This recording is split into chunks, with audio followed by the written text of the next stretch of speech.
மாருதி 800ல பார்த்தீங்கன்னா, வெஹிக்கிள்ல வந்து radiator coolant league இருந்திருக்கு. அத கவனிக்காமலே இவங்க வெஹிக்கிள டிரைவ் பண்ணனால, ரேடியேட்டர்ல வாட்டர் இல்லாம ஹெட் கேஸ்கெட் வந்து டேமேஜ் ஆயிடுச்சு.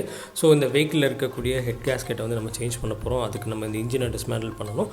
ஃபர்ஸ்ட் வெஹிக்கிளோட இன்ஜின் அண்ட் கியர் பாக்ஸை வந்து நாங்கள் ரிமூவ் பண்ணி எடுத்தோம். அதுக்கப்புறம் இந்த வெஹிக்கிளோட ஹெட் கவர் ரிமூவ் பண்ணி பார்த்தப்போ, இந்த ஹெட் கவர் கம்ப்ளீட்டாக ஸ்லட்ஜால் பிளாக்டாக இருந்துச்சு.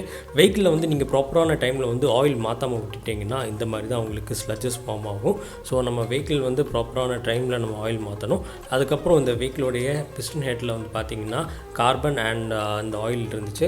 ஸோ இது எல்லாத்தையுமே நம்ம வந்து கம்ப்ளீட்டாக க்ளீன் பண்ணிவிட்டு அதில் வந்து புது கேஸ்கெட்டை வந்து நம்ம வந்து ஃபிக்ஸ் பண்ண போகிறோம். அதுக்கப்புறம் இந்த வெஹிக்கிளோடைய கியர் பாக்ஸில் இருக்கக்கூடிய கிளச் பிளேட் என்ன கண்டிஷனில் இருக்குன்ட்டு கஸ்டமர் பார்க்க சொன்னாங்க. ஸோ இதை நாங்கள் செக் பண்ணி பார்த்தப்போ இதுவும் உங்களுக்கு வியராக இருந்துச்சு. ஸோ இதில் வந்து நம்ம இந்த கிளச் பிளேட் அசம்பிளி வந்து நம்ம வந்து சேஞ்ச் பண்ண போகிறோம்.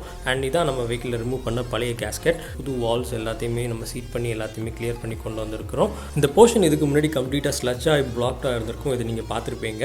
இப்போ இது எல்லாத்தையுமே நம்ம வந்து கிளியர் பண்ணிட்டோம். போல்ட்ஸ் எல்லாத்தையுமே டார்க் வச்சு டைட் பண்ணதுக்கப்புறம் இது எல்லாத்தையுமே அசம்பிள் பண்ணி ஃபிக்ஸ் பண்ணிட்டு வெஹிக்கிளில் வந்து நாங்கள் எல்லாத்தையுமே அசம்பிள் பண்ணோம். வெஹிக்கிளோட ஏர் ஃபில்டர் என்ன கண்டிஷனில் இருக்குன்னு செக் பண்ணி பார்த்தப்போ பிளாக்டாக இருந்துச்சு. அதனால் இதில் வந்து புது ஏர் ஃபில்டர் வந்து ஃபிக்ஸ் பண்ணியிருக்கோம். அதுக்கப்புறம் வெஹிக்கிளை ஸ்டார்ட் பண்ணி பார்த்தப்போ எந்த ஒரு வால் நாய்ஸும் இல்லாமல் ப்ராப்பராக கிளியராக இருந்துச்சு. கன்னியாகுமரி டிஸ்ட்ரிக்ட் குலசிட்டு தான் எங்களுடைய கார் ஹவுஸ் இருக்குது. எங்களுடைய கார் ஹவுஸில் car mechanical work, car AC work, engine decarbonation, vehicle insurance and car scanning available. Follow us for more updates and visit CJ Motor Car for your car house. Thank you.